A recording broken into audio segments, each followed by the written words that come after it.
ദൈവനാമത്തിന് മഹത്വമുണ്ടാകട്ടെ. എല്ലാ മാന്യ പ്രേക്ഷകർക്കും കർത്താവായ യേശുക്രിസ്തുവിൻ്റെ നാമത്തിൽ സ്നേഹവന്ദനം അറിയിക്കുന്നു. തിരുവചന പുലരി എന്ന ധ്യാന ചിന്തയിലേക്ക് നാം പ്രവേശിക്കുകയാണ്. നാം ഇത് ശ്രവിക്കുന്നതിലൂടെ ദൈവവചനം കേൾക്കുകയും അതിലൂടെ നമ്മുടെ ആത്മീയ ഉണർവ് ഉണ്ടാകുന്നതിനും ഇത് കാരണമായിട്ട് തീരട്ടെ. ജനുവരി മാസം 9-ാം തീയതി നല്ലൊരു ദിവസം, നല്ല പ്രഭാതം. എല്ലാവർക്കും കർത്താവായ യേശുക്രിസ്തുവിൻ്റെ നാമത്തിൽ സ്നേഹവന്ദനം. ദൈവം നിങ്ങൾക്ക് നല്ലൊരു ദിവസം തരട്ടെ എന്ന് ആശംസിക്കുന്നു.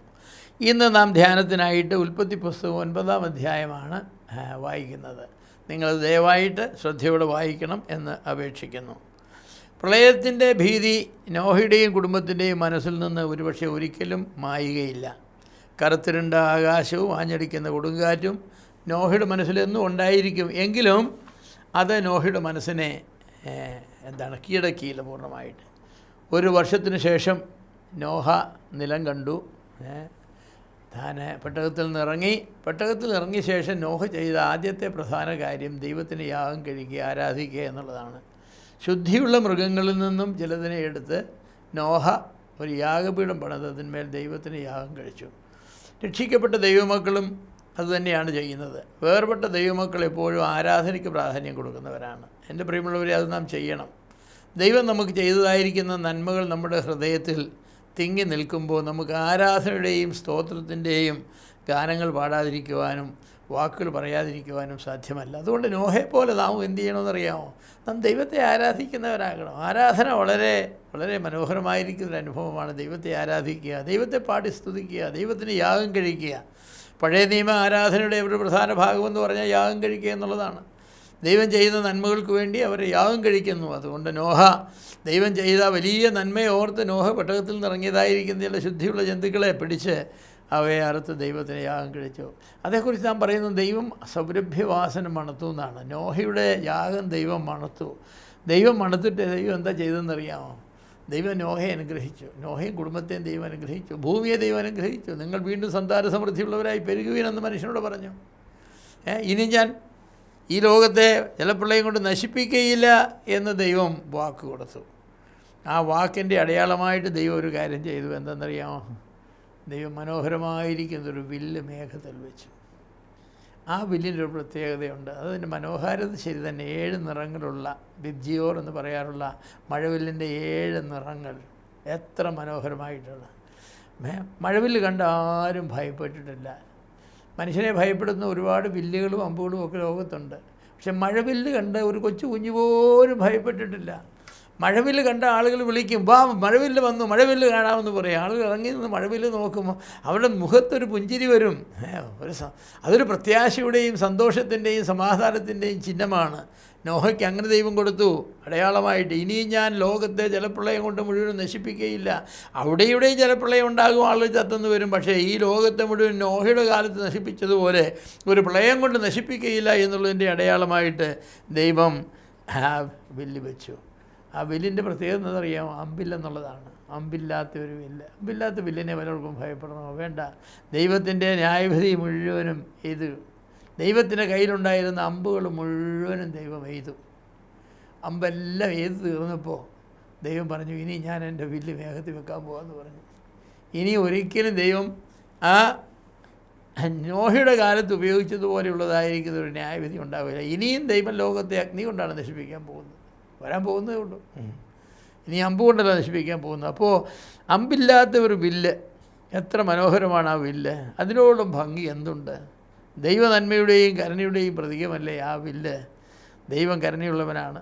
ദൈവത്തിൻ്റെ വില്ലിൽ നിന്നും അമ്പെല്ലാം നീക്കം ചെയ്തു. ഇന്ന് അമ്പില്ലാത്ത വില്ല് മാത്രമേ ഉള്ളൂ.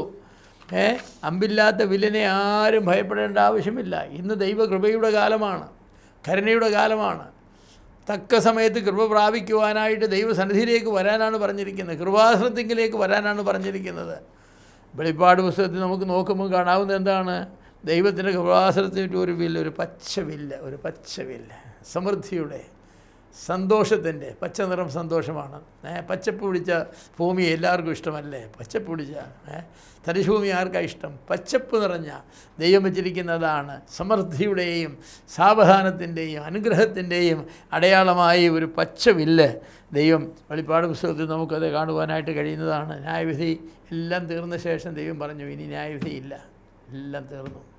ഒരു കാലത്ത് ഞാൻ എൻ്റെ വില്ല് നോഹയുടെ കാലത്തിൻ്റെ വില്ല് ആകാശത്തിൽ വെച്ചു. ആ വില്ല് ഇന്ന് വരെയുമുണ്ട്, ഇന്നും നാം കാണുന്നുണ്ട്. ഇനി വെളിപ്പാട് പുസ്തകത്തിലെ ഭയങ്കരമായിരിക്കുന്ന താണ്ഡവങ്ങൾ കഴിയുമ്പോൾ ദൈവം തൻ്റെ പച്ച വില്ല് തൻ്റെ സിംഹാസനത്തിന് ചുറ്റും വെക്കാനായിട്ട് പോവുകയാണ്. അത് മനോഹരമായിരിക്കുന്ന ഒരു കാര്യമാണ്. അപ്പോൾ പുതിയ നിയമകാലത്ത് വസിക്കുന്ന വിശ്വാസികളായ നാം എത്ര ഭാഗ്യശാലികളാണെന്ന് പറയും. കാരണം എന്ത്?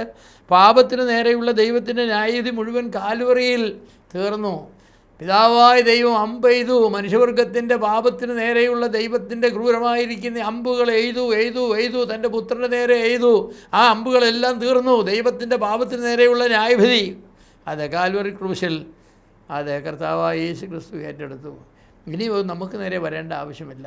നാം ആ കർത്താവായ യേശു ക്രിസ്തുവിൽ അഭയം ചെന്നാൽ മതി. അവിടെ നാം കടന്നു ചെന്ന് നമുക്ക് കർത്താവായ യേശു ക്രിസ്തുവിൻ്റെ സന്നിധിയിൽ നമുക്ക് സന്തോഷം അനുഭവിക്കുവാനായിട്ട് കഴിയും. അതുകൊണ്ട് ഞാൻ നിങ്ങളോട് പറയട്ടെ, കൃപാസനം ന്യായവിധിയുടെ ആസനമല്ല, ദൈവകൃപയുടെ ഇടമാണ്. ക്രിസ്തുവിൻ്റെ സിംഹാസനത്തിൽ പച്ചവില്ലാണുള്ളത്. നോഹയെ ദൈവം കാണിച്ചത് അമ്പില്ലാത്ത വില്ലാണ്, മനോഹരമായിരിക്കുന്നൊരു വില്ല്. ഇന്നും നാം എത്ര ഭാഗ്യശാലികളാണ്. നീങ്ങിപ്പോയി ദൈവത്തിൻ്റെ ക്രോധം പുത്രൻ തമ്പുരാൻ്റെ മേൽ ചൊരിഞ്ഞപ്പോൾ കർത്താവിൽ വിശ്വസിക്കുന്ന ഒരു മനുഷ്യനും ഇനി ന്യായവിധിയില്ല. അതുകൊണ്ടിപ്പോൾ ക്രിസ്തുവേശുള്ളവർക്ക് ന്യായവിധിയില്ല എന്ന് പറഞ്ഞാൽ നിത്യ നരകത്തിൻ്റെ ന്യായവിധി എന്നേക്കുമായി മാറിപ്പോയി, തീർന്നുപോയി. എൻ്റെ പ്രിയമുള്ളവരെ, നമുക്ക് പാടാം, നമുക്ക് സന്തോഷിക്കാം, നമുക്ക് ആർക്കുവാനായിട്ട് കഴിയും. അതുകൊണ്ട് ദൈവം തൻ്റെ വില്ല് മേഘത്തിൽ വെച്ചിരിക്കുന്നു, പക്ഷേ അമ്പില്ലാത്ത വില്ലാണ്. ന്യായവിധി മുഴുവനും കർത്താവായ യേശു ക്രിസ്തുവിൻ്റെ മേൽ കാൽവരി ക്രൂശിൽ എഴുതി തീർന്നു. അവനിൽ വിശ്വസിക്കുന്നവന്, പുത്രനിൽ വിശ്വസിക്കുന്നവന് നിത്യജീവനുണ്ട്, ന്യായവിധിയില്ല. അവൻ അമ്പില്ലാത്ത വില്ലിൻ്റെ അനുഭവത്തിലേക്കാണ് വരുന്നത്. നിങ്ങൾക്കെല്ലാവർക്കും അമ്പില്ലാത്ത ഈ വില്ല് നോക്കി സന്തോഷിക്കുവാനും കൃപാസനത്തിലേക്ക് കടന്നു വന്ന് ദൈവസന്നിധി സന്തോഷിക്കുവാനും കൃപ പ്രാപിക്കുവാനും വലിയവനായ ദൈവം നിങ്ങളെല്ലാവരെയും അനുഗ്രഹിക്കട്ടെ. ദൈവനാമം മഹത്വപ്പെടുമാറാകട്ടെ. നാം കേട്ട തിരുവചന ചിന്ത നമുക്കേവർക്കും അനുഗ്രഹത്തിന് കാരണമായി തീരട്ടെ. പുതിയ ചിന്തയുമായി ഓരോ പ്രഭാതത്തിലും നമുക്ക് അതിനായിട്ട് കാത്തിരിക്കാം. ദൈവം എല്ലാവരെയും ധാരാളമായി അനുഗ്രഹിക്കട്ടെ.